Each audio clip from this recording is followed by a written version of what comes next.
Cina untuk membuat MOU bahwa Cina akan bantu. Wah, kalau udah bantu ya bahaya, karena bantu itu ada sesuatu. Bantu MOU bidang kesehatan, bidang pendidikan, bidang ekonomi, sampai bidang budaya, bahasa Mandarin akan disosialisasikan, disepakati oleh Jokowi dan Xi Jinping. Bahasa Mandarin akan disosialisasikan. Itu bulan Juli 2728. Setelah itu satu lagi poin, Bahlil bikin pelaksanaannya, karena ada poin di situ kerjasama ekonomi dan teknisnya. Bahlil tanda tangan dengan Xinyi Group.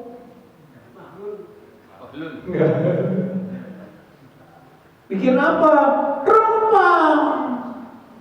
Nah, jadi ibu bapak, hubungan dengan Rempang apa?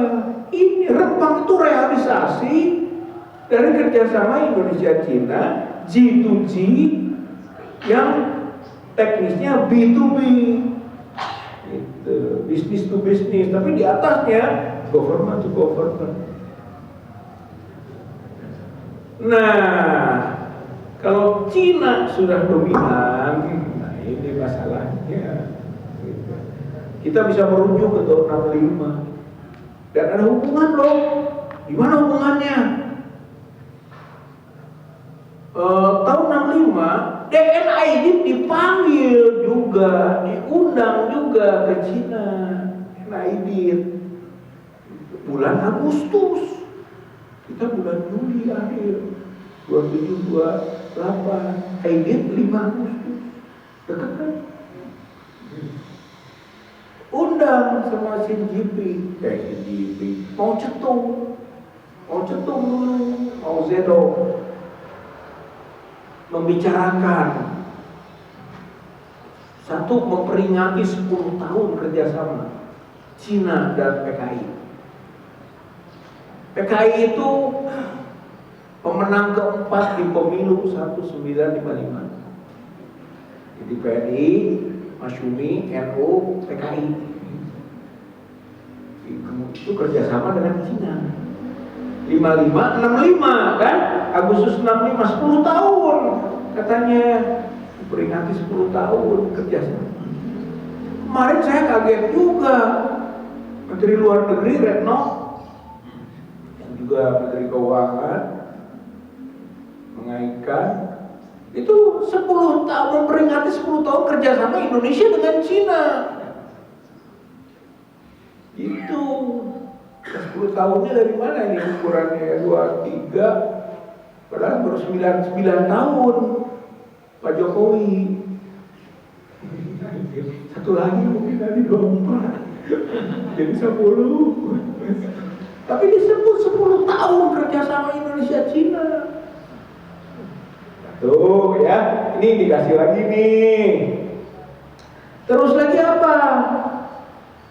Yang dibicarakan dulu waktu DNID dipanggil Mao Zedong, yang dibicarakan adalah kepemimpinan pasca Soekarno. Karena Soekarno sakit, nggak mungkin memimpin terus, akan ada pengganti. Yang ditakuti adalah gerakan kanan. Gerakan kanannya dipimpin oleh Nasution. Jadi kalau dulu yang ditakuti itu Nasution. Nah, wallahu alam kita nggak tahu karena ini rahasia apa yang dibicarakan di Chengdu kemarin Xi Jinping dengan Pak Jokowi. Bicara nggak soal pasca Jokowi? Jangan-jangan dibicarakan juga, jangan-jangan. Dan yang ditakuti masih disebut. Apakah misalnya Anies Baswedan itu ditakuti misalnya, gitu ya, untuk pengganti, maka harus dilakukan upaya-upaya begini. Karena dulu waktu DNID diskenariokan, nah terjadilah Agustus dipanggil, September berontak. pembunuhan para jenderal. Ada yang mengatakan bahwa Mao Zedong nggak tahu kata gitu. Ada yang mengatakan itu arahan Mao Zedong. Jadi beda ini para pengamat melihatnya. Karena itu kan silent kalau yang begitu. Nah, seperti itulah ya. Jadi kasus Rempang, pengosongan Rempang agar dipindahkan warga ke Pulau Galang, jadi Rempang kosong, full Cina. Gitu. Dan itu strategis, Bapak Ibu, geostrategis. Itu pas di Laut Cina Selatan itu. Bisa jadi pangkalan itu, pangkalan Cina. Karena itu masuk 9 dash line, 9 garis putus-putus masuk itu. Rempang itu. Satu lagi apa yang disepakati di Chengdu kemarin? Yaitu soal IKN. Investor Cina ayo ke sini semua. Bahkan IKN yang sudah dibuat desainnya bisa dianulir. Silakan Cina bikin desain IKN. Perilaku ibu kota negara, desainnya diserahkan ke Cina. Jadi RRC makin dominan. Masuk Rempang, masuk Kalimantan. Nah ini titik rawan. Saya melihat titik rawan ini. Gitu. Makanya kita harus waspada. Jadi kalau bicara dari KGB, ya komunis gaya baru yang harus diwaspadai sebagai ancaman, ya fenomenanya kurang lebih seperti itu. Itu kan bacaan kita. Kalau para pejabat formal mengatakan mana PKI, tunjukkan PKI, mana formal mengatakan mana PKI, tunjukkan PKI, mana, ya gak akan ada tuh.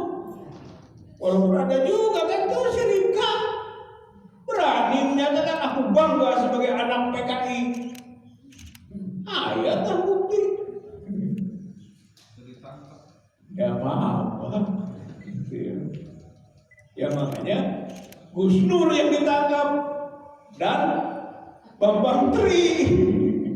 Karena Bambang Tri bikin buku Jokowi Undercover.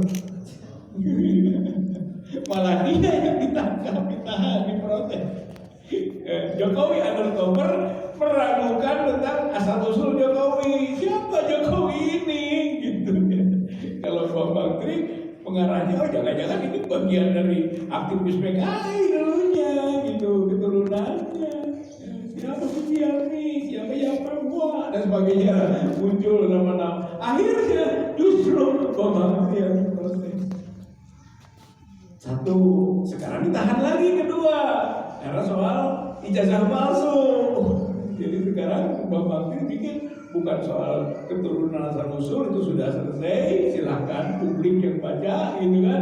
Sekarang meragukan ijazahnya Jokowi.